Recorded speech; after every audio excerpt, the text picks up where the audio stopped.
और आज राम मंदिर बनकर तैयार हो रहा है और रामलला विराजमान होंगे 22 जनवरी को। आपने ये सब देखा है, मंदिर भी बनते देख रहे हैं, तो क्या लग रहा है? भाई वो हमने जो कसम खाई थी उस समय, रामलला हम आएंगे, मंदिर यहीं बनाएंगे, आज वो फूल हो रहा है। तो आज भी मुझे याद है कि ढांचा जब पूरी तरीका से गिर गया और पूरी तरीका से गिरने के बाद जो फोर्स के जवान डांस कर रहे थे, वो आज भी सीन आज है लगभग 32 साल पुराना, लगभग 31-32 साल पुराना सीन है, लेकिन मेरी निगाह में और मेरे दिमाग में आज भी वो सीन चल रहा है। जिस समय वो बाबरी ढांचा गिराया जा रहा था, गुम्बद तोड़ा जा रहा था, आप वहीं थे? यही नहीं, हम नहीं थे उस समय, हम नहीं थे उस समय। अच्छा, अपने यहाँ थे उस समय, आप थे वहाँ पे? सुनो,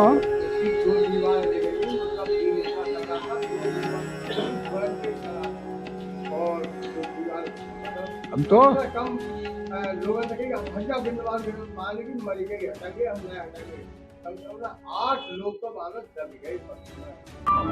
आज हमारे साथ है वरिष्ठ भाजपा नेता, पूर्व सांसद, प्रतिनिधि। संघ में भी इन्होंने अपना योगदान दिया है और संघ को समर्पित है, देश को समर्पित है, ऐसे पुरुषोत्तम लाल टाटा जी, जिन्होंने कार सेवा आंदोलन में भाग लिया था और कार सेवा में ये गए थे। अगर देखा जाए, आप कार सेवा में गए थे उस समय, तो आपकी उम्र काफी कम रही होगी। मैं उस समय लगभग मेरी आयु 20 वर्ष, जब मैं पहली बार कार सेवा में गया था सन 1990। तो हुआ क्या कि उस समय गिरफ्तारियां चल रही थी, तो कभी सूचना आती कि इस गांव से गिरफ्तार हो गए, कभी इस गांव में गिरफ्तार हो गए। तो हमने अपने गांव में लोगों से बात की, तो भी राम के लिए हम लोगों को भी कुछ करना चाहिए। अचानक प्लान बन गया, कोई कुछ नहीं था, और अचानक हम लोगों ने जय श्री राम के नारे लगा रहे थे, कर दिए 15 लोग थे। पुलिस आई, पुलिस ने उठा के कहाँ जा रहे हैं, हमने अयोध्या जा रहे हैं। बोले अयोध्या नहीं जा सकते। हम क्यों नहीं जा सकते? बोले सरकार का आदेश है, कोई भी व्यक्ति अयोध्या नहीं जा सकता। हमने हम तो जाएंगे हर कीमत पर। फिर पुलिस ने हमें अरेस्ट कर लिया, थाने ले आई, और उसके बाद फिर हमें पीलीभीत भेज दिया। अच्छा, आप उस समय युवावस्था में थे, युवा थे, तो ये कहाँ से प्रेरणा मिली? क्या था कि मैं बचपन में, हमारे यहाँ रामलीला होती है, रामलीला में मैंने लक्ष्मण का रोल अदा किया था। तो लक्ष्मण तो आप जानते ही हैं, वो तो शुरू से ही राम के सेवक रहे, जहाँ राम गए वहाँ लक्ष्मण जी गए, तो इसलिए वो प्रेरणा मुझे वहीं से मिली। जिस समय मस्जिद ढाई गई थी और उससे पहले सरदार उनके मुलायम सिंह के बाद मुलायम सिंह की सरकार थी, जो हम लोग गए थे, तब कुछ देर बाद फिर गए, महारानी सिंधिया और तमरा जी का सम्मान करने गए 15 नवंबर के लिए।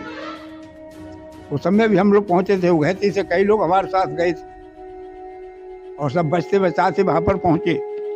इसके बाद फिर 6 दिसंबर पे पहुंचे, तब तो खसा के ही आए, बवाल काट के आए। 6 दिसंबर को जो हाँ, ढांचा जो ढाया गया था, जैसवान से गया था मैं, उगैती संघ में थे उस समय आप? हाँ, उगैती से कोई नहीं गया था, मैं तो पहले से था, सन 50 से। अच्छा, उस समय वहाँ का लोकल का क्या माहौल था जब जो है बाबरी ढांचा गिराया गया था? देखिए, लोकल का इतना अच्छा माहौल था कि कोई भी व्यक्ति प्यासा नहीं रहा, भूखा नहीं रहा। लोग थैला भर भर के लाते थे, लोग उसमें कमर में बांध करके लाते थे, खाना लाते थे, फल लाते थे, फ्रूट और सारी चीज़ें लाते थे, कुछ भी खाते पीते, कोई चिंता नहीं थी। बहुत अच्छा माहौल था, जनता ने हमारी बहुत सेवा की। अच्छा, फिर पुलिस क्यों रोक रही थी वहाँ जाने के लिए? पुलिस जाने को रोक रही शासन की वजह से। पुलिस के सब सिपाही चाहते थे ये लोग जाएं, लेकिन शासन का दबदबा था उन पर, वो नहीं जाने दे रहे थे। हम लोग तो पीएससी ने नहीं रोका, समझे? जब पुल के आखिरी गोला पर पहुंचे तभी काले काले आए, उन्होंने लाठी बजाई, उस लाठी में मेरा कमर घड़ी गिर गई, 2 लाठी भी लगी, और फिर इधर से पंजाब की भीड़ पर जोर की, तो बीच में फंस गए हम लोग। इसके बाद बड़े भगवान की कृपा से निकल करके बाहर आए। तब लकड़ मंडी वहीं था, वहाँ एक बाबूराम यादव की झोपड़ी थी, उसमें हम 3 दिन रहे और बार बार हमला करते रहे, लेकिन हम वो चालाक गए थे, हम रहते पीछे थे और लोगों का आगे बढ़ाते थे, तो हम तो बच के आए, हमें मालूम है कैसा क्या होता है। अच्छा, वहाँ पे गोली, ऐसा क्या माहौल हुआ जो गोलियां चलवानी पड़ी देखिए, मुलायम सिंह को? गोली अंदर चली, फटाफट हो रही थी और वहाँ से महिलाएं आती थी दूध वाली और दूधिया जाते थे, वो सूचना देते थे कि बड़ी गोली चल रही है, बड़ी मारधार हो रही है। लोग कहते थे 40 लोग मारे गए, 50 लोग मारे गए, लेकिन भगवान की ऐसी कृपा हुई कि मरा कोई, केवल 2 कोठारी बंधु मरे थे। 15 दिसंबर को उनका स्वागत किया था सितम्बरा ने और महारानी सिंधिया ने, जिसमें हम लोग पहुंचे थे। केवल 2 कोठारी बंधु, केवल 2 ही राम भक्तों की जो है। हाँ, क्योंकि स्वागत उन्हीं का हुआ था। बंगाल जिस समय वो बाबरी ढांचा गिराया जा रहा था, गुम्बद तोड़ा जा रहा था, आप वहीं थे? यही नहीं, हम नहीं थे उस समय, हम नहीं थे उस समय। अच्छा, अपने यहाँ थे उस समय, आप थे वहाँ पे? सुनो,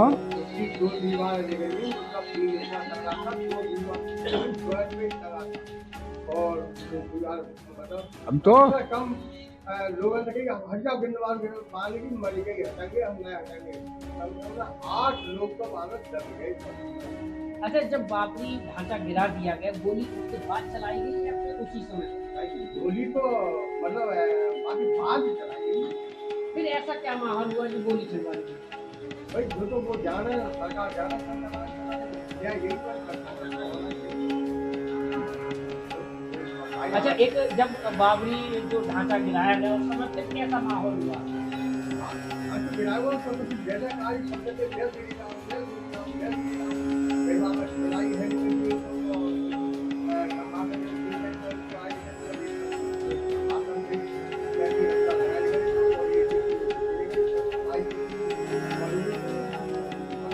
रामलला जो टेंट में बिठा के।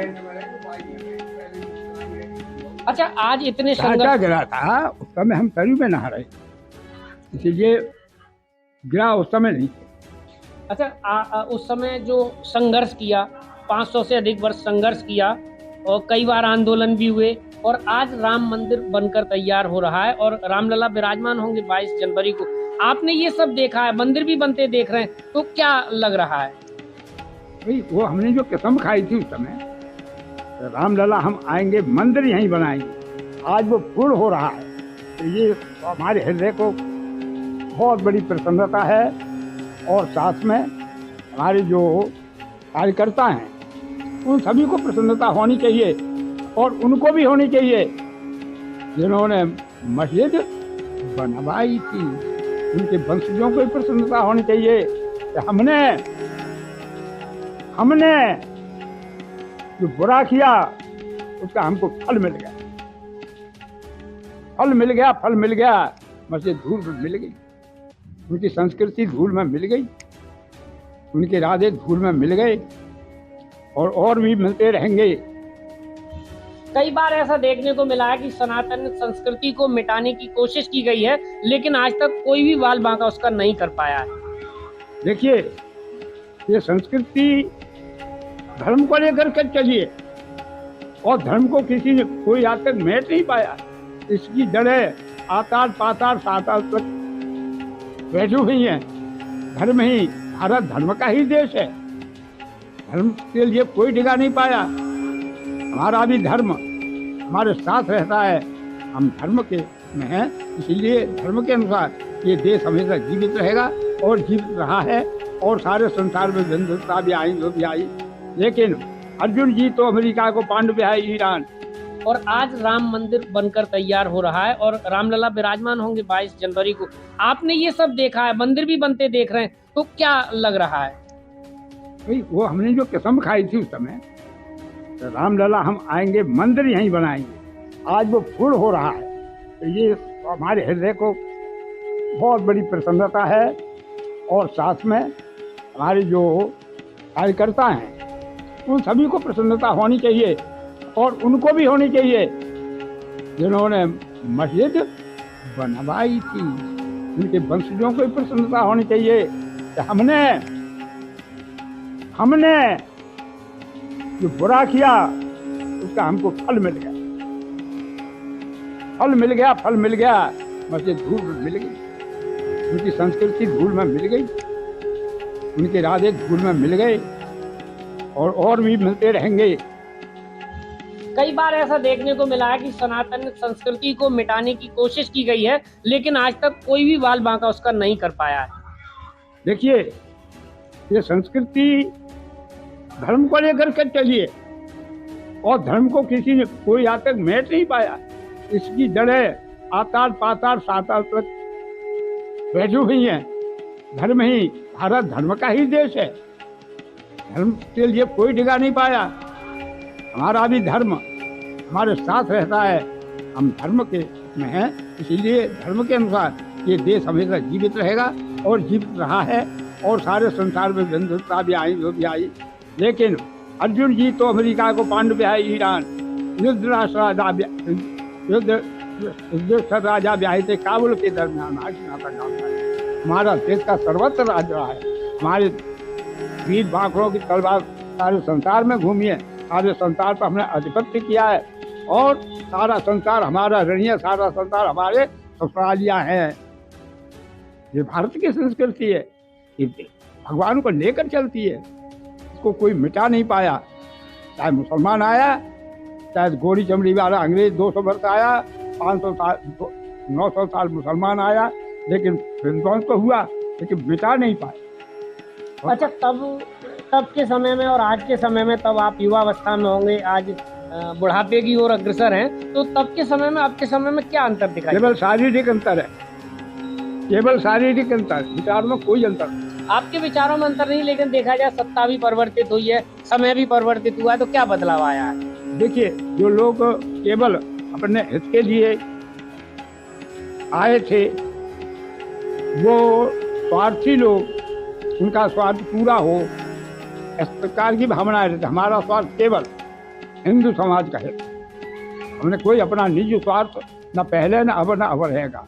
आज भी मुझे याद है कि ढांचा जब पूरी तरीका से गिर गया, और पूरी तरीका से गिरने के बाद जो फोर्स के जवान डांस कर रहे थे, वो आज भी सीन आज है लगभग 32 साल पुराना, लगभग 31-32 साल पुराना सीन है। लेकिन मेरी निगाह में और मेरे दिमाग में आज भी वो सीन चल रहा है। किस प्रकार जो नृत्य कर रहे थे, वो देखते ही बनता था। उस समय में और आज के समय में क्या फर्क है? बहुत कुछ है। जो हमारी विचारधारा उस समय इतनी नहीं थी, लेकिन सोशल मीडिया ने इन जो विरोधी दलों के, जिन्होंने राम के काज में रोड़े अटकाए हैं, जिन्होंने सनातन धर्म का विरोध किया है और अपनी सत्ता चलाई है, आज उन सबकी सारी करतूतें सोशल मीडिया के माध्यम से आज के युवाओं में फैल रही है। और ये जो सोशल मीडिया की देन है कि आज एक विराट रूप राम मंदिर का दिखाई दे रहा है। मैं निश्चित तौर पर कह सकता हूँ कि आने वाली सदी, आने वाला समय पूरे विश्व में सनातन का ही दिखाई देगा। और एक भी विचारधारा, दुनिया की सब विचारधाराएं, सब सभ्यताएं लोप हो गई, खत्म हो गई, लेकिन दुनिया की कोई ताकत ऐसी पैदा नहीं हुई जो भारतीय संस्कृति को, सनातन संस्कृति को नष्ट कर सके। अब तो अफान है, अब तो आने वाला समय ही भारतीय संस्कृति, सनातन संस्कृति का है। तो मुझे आज यहाँ पे कार सेवकों का सम्मान भी किया गया है गाँव में, मुझे बहुत अच्छा लगा है। मुझे आज लगा कि हाँ, जीवन सफल है, राम मंदिर हमारे सामने बन रहा है। कार सेवकों को आज सम्मान किया गया, आदरणीय राजेश यादव जी, उनके लिए बहुत बहुत धन्यवाद। अच्छा, 22 जनवरी को प्राण प्रतिष्ठा होनी है रामलला की अयोध्या में, यहाँ पे क्या उगैती में प्रयास है? कल यहाँ कार्यक्रम रखा गया, पूरे गांव में कहा जाएगा भाई दिए जलाइए, और बढ़िया कार्यक्रम मनाया जाएगा। मंदिरों पे भजन कीर्तन होंगे, सारा कुछ अच्छा कार्यक्रम होगा। पूरे देश में ऑटोमेटिक ही वातावरण है। आप जिस गांव में चले जाइए, शहर में चले जाइए, जिस गली में चले जाइए, राम के प्रति जो श्रद्धा भाव है वो कोई मिटा ही नहीं सका। राम अनंत। देखा जा रहा है कि अब विपक्ष ने वहां जाने से निमंत्रण ठुकरा दिया है। देखिए, राम को जो ठुकराएगा, राम उसे ठुकरा देगा। बहुत बड़ी गलती कर ली है जीवन में, इसका पश्चाताप वो कभी नहीं कर पाएंगे। उन्होंने सोचा ही नहीं है कि उन्होंने निर्णय। देखिए, आपको भाजपा से एलर्जी हो सकती है, आप एलर्जी रखिए। राम से एलर्जी कर रहे हैं केवल इसलिए कि मोदी। अरे भाई, जो प्रथम नागरिक होता है वही करता है, इस नाते वो तो करते ही। तो आप उनके मोदी से विरोध करते हुए राम के विरोधी बन गए, आप समझ ही नहीं पा रहे, आपकी जमीन कहाँ से निकल गई है। आपको जो आप 70 साल से चले आ रहे थे, हिंदू समाज को फूट करके, उनमें हिंदू समाज में विभाजन करके एक वर्ग विशेष का वोट लेने की खातिर आप जो करते आ रहे थे, वो आज का युवा जान चुका है। अब आपकी ये पुरानी घिसी पिटी राजनीति नहीं चल पाएगी। राम कण कण में व्याप्त है, हर नर में व्याप्त है, नारी में व्याप्त है। राम इस देश की आत्मा में व्याप्त है। आप राम से एलर्जी करोगे, राम का विरोध करने का मतलब है कि आपने भारत से विरोध ले लिया है। आप इस राजनीति के मैदान को बिल्कुल आप ये सोच लीजिए कि आपने बहुत बड़ा अनर्थ कर दिया। तो आपने सुना ये कि राम भक्तों की, कार सेवकों की राय, आखिर इन संघर्षों के बाद आज तो खुशी का माहौल, पूरा देश, ऐसा लग रहा है कि पूरा देश आज राम में है। और मुझे लगता है कि जो भी राम का इस समय विरोध करेगा वो स्वयं उससे भगवान श्री राम पहुंच जाएंगे। क्योंकि जो उत्साह की लहर है, चाहे वो भावनाएं हो हमारी, लेकिन कहीं ना कहीं हमारी आस्था, हमारी भावना भगवान श्री राम से जुड़ी हुई है। और आज ये बड़ी खुशी की बात है, तो इतने संघर्षों के बाद, इतने बलिदानों के बाद अयोध्या में भगवान श्री राम का भव्य मंदिर बन रहा है। और सभी लोग ये अपील कर रहे हैं कि 22 जनवरी को अपने घरों पर घी के चिराग जलाएं, दिवाली की तरह इस त्योहार को मनाएं।